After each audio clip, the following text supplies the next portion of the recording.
I make fun of myself for not being a tough guy. But the reality is that, like, I have actually been arrested in my life 3 times, which sounds pretty tough guy, until I tell you that I've been arrested 3 times for the exact same reason, and that reason is fireworks, all right?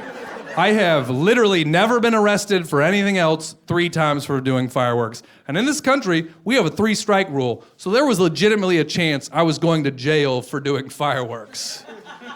Hey, punk, what are you in here for? Sparklers! It was badass. I was all like, psst. Go USA, I'm celebrating your freedom by risking my own. True story, the last time I got arrested for doing fireworks, it was like 2:30 in the morning, I was drunk, and I had had a bad day, and I was like, I know what's gonna cheer me up. I'm gonna shoot Roman candles at cars coming down the street.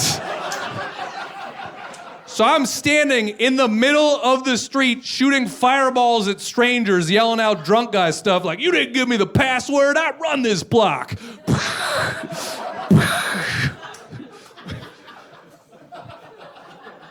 When I was in college, I got caught shooting water balloons off the roof of my dorm building onto people walking below. If you ever get a chance to do it, try it. It's real fun.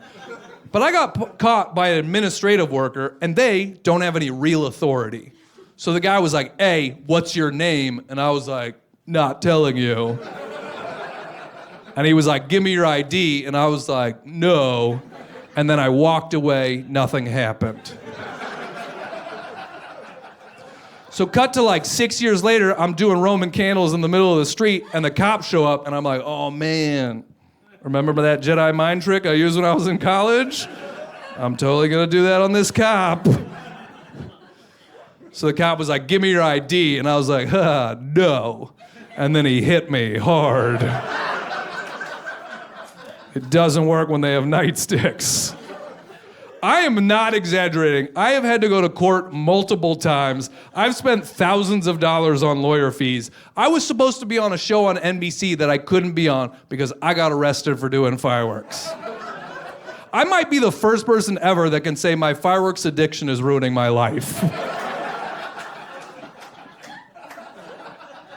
And when you go to like court for a nonviolent crime, if you've never been to court before, like it's packed. It's not like one person case. It's like a ton of people waiting for their court case to get called. And so the last time I'm in court, for whatever dumb luck, I get called up first. I don't know how, I get called up first. So I'm standing up in front of a packed courthouse, and the judge is this like tight-lipped 50-year-old white lady. She's having no guff from anybody.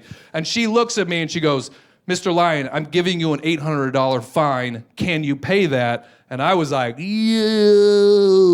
And then she was like, what's your job? And I said, I'm a comedian. And then she said, tell me a joke. And I was like, no. Like, I'm in a courtroom. I don't want to tell a joke. And then she says, no, I'm serious, Mr. Lyon. Tell me a joke right now or you're going to jail. Yeah, and I started freaking out, man, because I couldn't think of a single joke I'd ever written in that moment because I was trying not to be a comedian, right? I'm trying not to blow it for myself because I am the dumb guy who did the, like, stupid Joe Mama joke in college, the Joe who, you know? Literally, one time in college, it was like a class like 40 people, and the professor was like, who are we missing? I know we're missing somebody.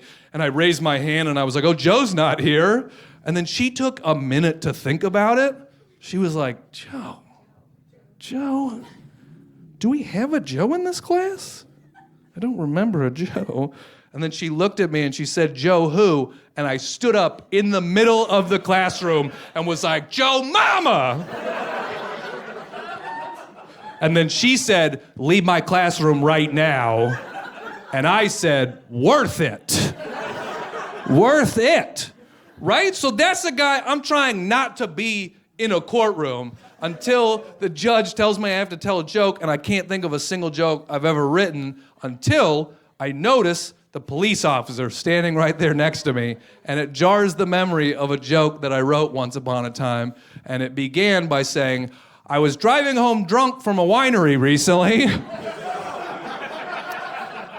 Yep, that's right, Judge. I'm telling a joke about committing a crime after having committed a different crime. Fun start, huh? Fun start.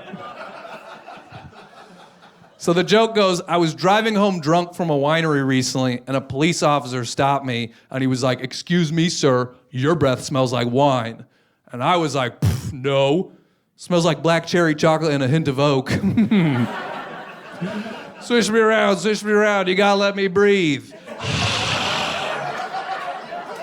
Unlock my aroma. And the entire courtroom erupted in applause behind me. Like, people lost their minds. It's not the greatest joke in the world, but I just told it in a courtroom. People were like clapping like, "This is the funniest dude I've ever seen." Judge doesn't crack a smile. For like a second and a half. And then she puts her hand over her face, lowers her head, and starts laughing for an awkwardly long time.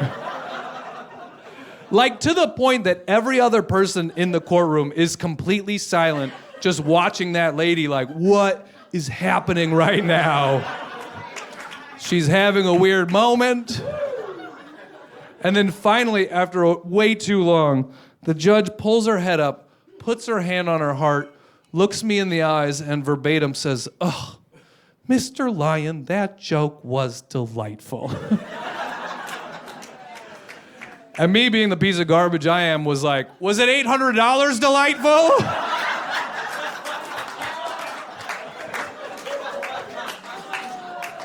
And she said, "You know what? Yes, it was. I'm waiving all of your fees. You are free to go." Ha! Thank you guys so much. I'm Grant Lyon. Peace.